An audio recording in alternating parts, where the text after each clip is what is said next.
बिस्मिल्लाहिर्रहमानिर्रहीम। अस्सलाम वालेकुम। कैसे हैं सब लोग? उम्मीद करता हूँ सब लोग खैरियत से होंगे। जी, हमने शुरू किया था फर्स्ट ईयर बायोलॉजी का चैप्टर नंबर 5। क्या नाम था उसका? वैरायटीज़ ऑफ लाइफ या बायोडाइवर्सिटी के नाम से जाना जाता है, या उसको ए सेलुलर पार्टिकल भी बोला जाता है। उसमें हमने उसकी इंट्रोडक्शन को, बाइनोमियल नोमेनक्लेचर को और 2 to 5 किंगडम क्लासिफिकेशन सिस्टम को हमने डिस्कस कर लिया था। आज हम एक नया टॉपिक डिस्कस करेंगे, और जो हम टॉपिक डिस्कस करेंगे वो बहुत ही इंपॉर्टेंट टॉपिक है, ख़ास तौर पे एमकैट के हवाले से, पेपर पॉइंट ऑफ व्यू के हवाले से, एमसीक्यूज और शॉर्ट क्वेश्चन के हवाले से और लॉन्ग क्वेश्चन के हवाले से बहुत ही इंपॉर्टेंट टॉपिक है। आज का जो टॉपिक है जिसको हम डिस्कस करेंगे, क्या नाम है उसका? उसका नाम है वायरसेस। जी, वायरसेस की अगर बात करें, वायरसेस एक न्यू टॉपिक है जिसको हमने आज डिस्कस करना है। सबसे पहले, क्या वायरस लिविंग है या नॉन लिविंग है, ये देखा जाता है, क्योंकि वायरस एक ऐसे जानदार हैं जो क्या हैं, बॉर्डर लाइन पे हैं। अब आपको पता है, जो चीज़ बॉर्डर लाइन पे होती है वो चीज़ किसी भी कंट्री का हिस्सा नहीं होती। फॉर एग्जांपल, हमारे पास दो कंट्रीज़ हैं, एक कंट्रीज़ ये है, दूसरा कंट्रीज़ ये है, तो इनके दरमियान ये वाला जो एरिया है ये इनका बॉर्डर है। अब जो बाशिंदे इस जगह पे रहते होंगे, जो लोग इधर रहते होंगे, मिसाल के तौर पे मैं कहता हूँ कुछ ये लोग हैं जो इधर रहते हैं, और ये मैं कह देता हूँ ये पाकिस्तान है और ये क्या है, इंडिया है।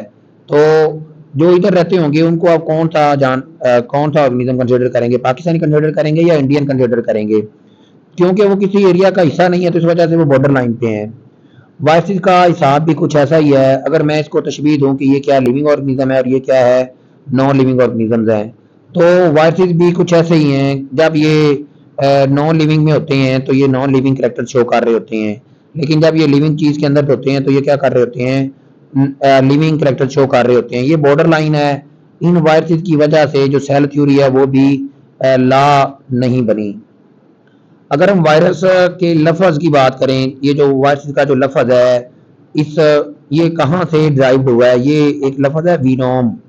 अब ये जो विनोम है ये लैटिन वर्ड है, उधर से ये क्या हुआ है, डिराइव्ड हुआ है, जिसका मतलब क्या होता है, जिसको यूज़ किया जाता है पॉइजन के लिए। ये समझा जाता है कि ये जो वायरसेस हैं ये क्या हैं, ये पॉइजनस मटेरियल हैं। और ये पुराने वक्तों में काफ़ी टाइम यही सोचा जा रहा था कि ये डिजीज़ काज करते हैं और ये पॉइजनस मटेरियल हैं।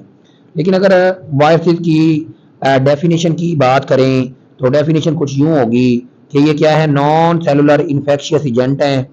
सेल नहीं है कोई भी, नॉन सेलुलर इन्फेक्शियस एजेंट हैं जो कंटेन करते हैं आरएनए और डीएनए जीनोम। मतलब इनके पास या क्या होगा, डीएनए होगा या आरएनए होगा। और ये जो आरएनए और डीएनए जीनोम है ये कवर किया होता है किसके जरिए? एक प्रोटीन के कोड के साथ।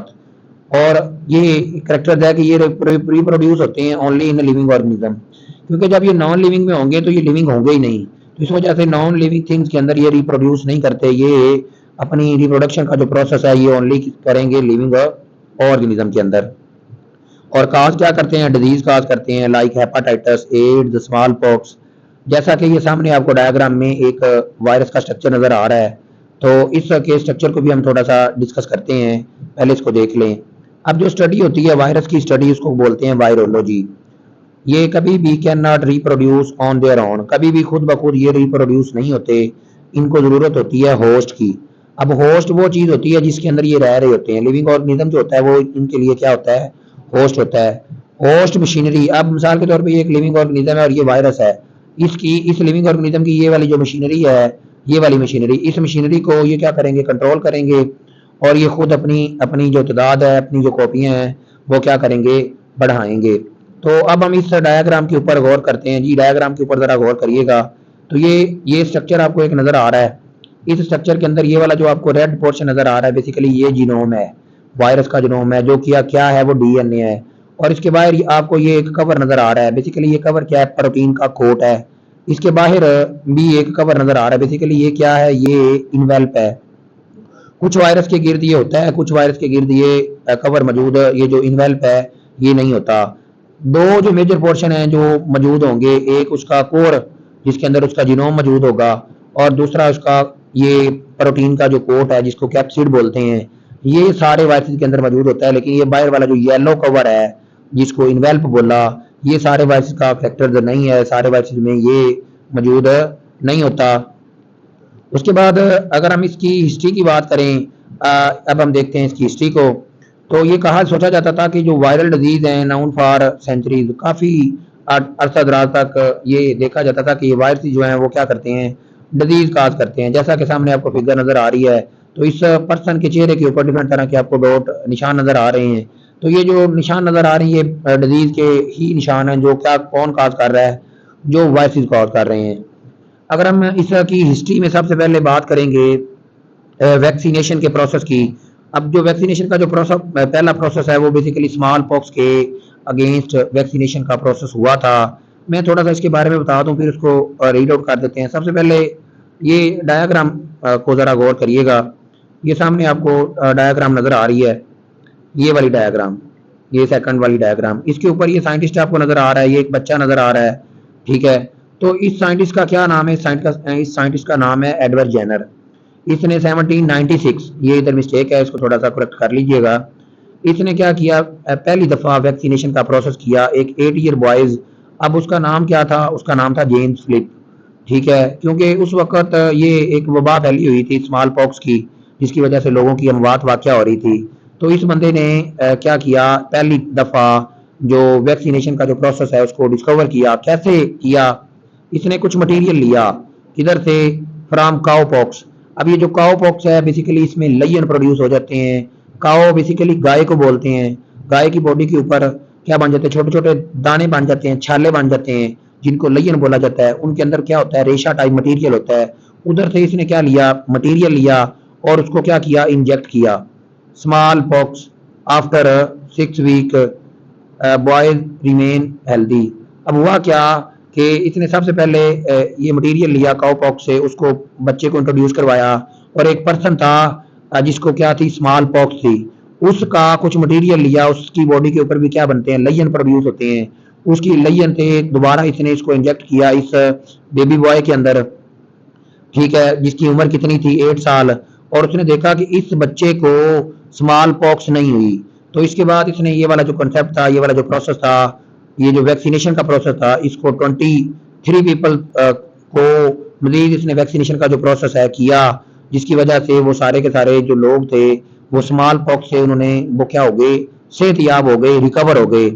क्योंकि वैक्सीनेशन के अगर कंसेप्ट की बात करें, तब से लेके आज तक ये देखा जाता है, क्योंकि जो इंजेक्ट किया गया था डेड और वीकन माइक्रोब, जिसमें क्या किए जाते हैं, इंजेक्ट किए जाते हैं बॉडी के अंदर, जो क्या करते हैं, इंड्यूस करवाते हैं इम्यूनिटी को अगेंस्ट डिजीज। क्योंकि आपको पता है जैसा कि हमारे रिसेंटली कुछ 2-3 साल पहले ये देखा गया है कि कोरोना वायरस आया था, तो उसकी भी हमें वैक्सीनेशन का प्रोसेस हुआ। वैक्सीनेशन में क्या होता है, बेसिकली डेड और वीक माइक्रोब को बॉडी में इंजेक्ट किया जाता है, जो हमारी बॉडी के अंदर इम्यूनिटी क्या करता है, क्रिएट करता है, कह लें मदाफत का सिस्टम इंट्रोड्यूस करता है। अब अगर हम बात करें इस को नाम क्यों दिया गया, इस वैक्सीनेशन को, वैक्सीनेशन का नाम क्यों दिया गया या वैक्सीन का नाम क्यों दिया गया? क्योंकि अगर हम वैक्सीन की बात करें तो ये एक लैटिन वर्ड विका से निकला है, जिसका लफ्जी मतलब क्या है, काओ। क्योंकि ये जो मटेरियल था, ये जो सारी हिस्ट्री थी, ये सारा मटेरियल काओ पॉक्स से लिया गया था। तो इस वजह से तब से लेके आज तक ये वैक्सीनेशन का जो कंसेप्ट है या इस प्रोसेस को वैक्सीनेशन का नाम दिया गया, क्योंकि उस स्मॉल पॉक्स के विक्टिम को सेहतयाब करने के लिए जो मटेरियल लिया गया था वो काओ पॉक्स से लिया गया था। तो तब से इस नाम को यूज किया गया। और सबसे पहली दफा जो वैक्सीनेशन का ये जो प्रोसेस था, टर्म जो वैक्सीनेशन थी, वो यूज की थी किसने, लोइस पास्चर ने। उसके बाद अगर हम नेक्स्ट अगले बंदे की बात करें जिसने वायरस के ऊपर काम किया है, तो उसका क्या नाम है? उसका नाम है चार्ल्स चैम्बर। अब चार्ल्स चैम्बरलैंड बेसिकली इसने अपना वर्क किया था 1884 के अंदर।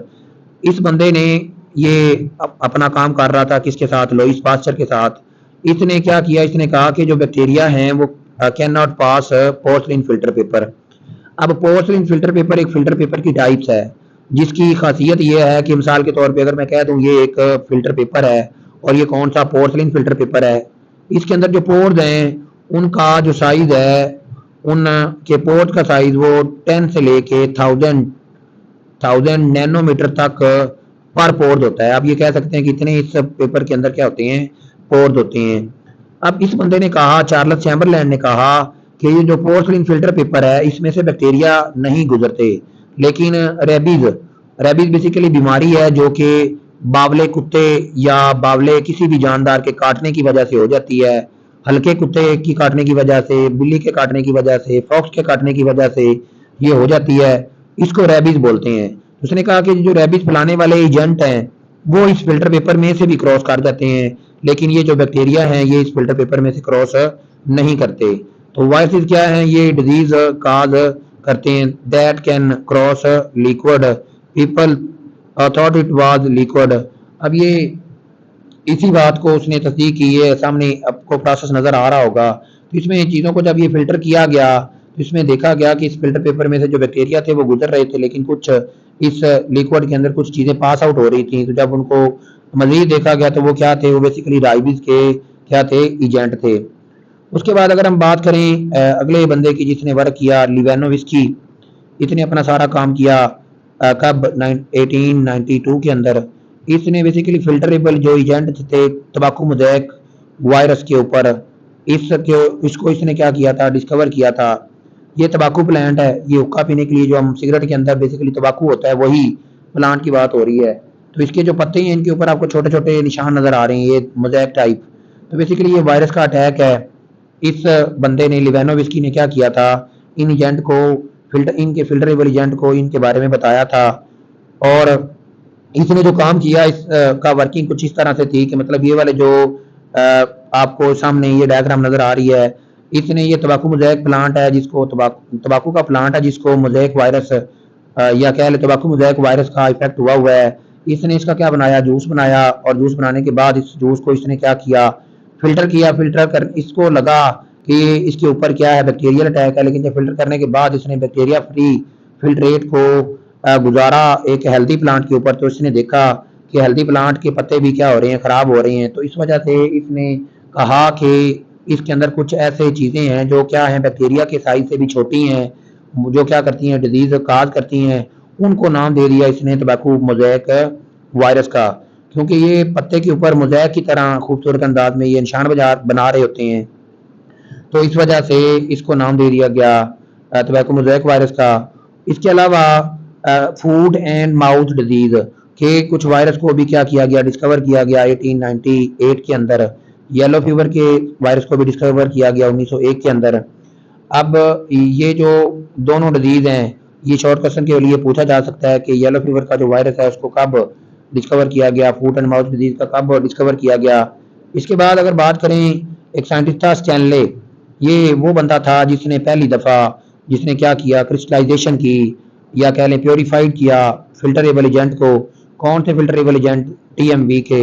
इसने देखा कि जो फिल्टरेबल एजेंट है जो तंबाकू मोज़ेक प्लांट को या तंबाकू के प्लांट को खराब कर रहा है, उस के इसने पहली दफ़ा इसने क्या किया, उसके केमिकल एनालिसिस की और उसके इसने फिल्टर बनाए। और केमिकल एनालिसिस करने के बाद इसने बताया कि इसके अंदर एक प्रोटीन का कोट है और उसके अंदर क्या है, न्यूक्लिक एसिड हैं, ये क्या है, सिंपलर देन अदर्स हैं। जैसा कि ये सामने आपको स्ट्रक्चर ऑफ तंबाकू मोज़ेक वायरस का स्ट्रक्चर नजर आ रहा है, तो इसके अंदर ये वाला कोर एरिया नजर आ रहा है, ये क्या था, फिजिकली आरएनए है। और इसके बाहर ये वाले जो कैप्सिड है जो प्रोटीन सब यूनिट से मिलकर बना हुआ है, इसको इसने क्या किया, ये इसका प्रोटीन कोट है। इसके बाद अगली पार्ट में हम इंशाल्लाह वीडियो के अंदर वायरसेस की जो करेक्टरिस्टिक्स हैं उनको क्या करेंगे, डिस्कस करेंगे। अगर इसमें कोई भी क्यूरी है, कोई भी क्वेश्चन है तो आप कमेंट सेक्शन में पूछ सकते हैं। अस्सलाम वालेकुम।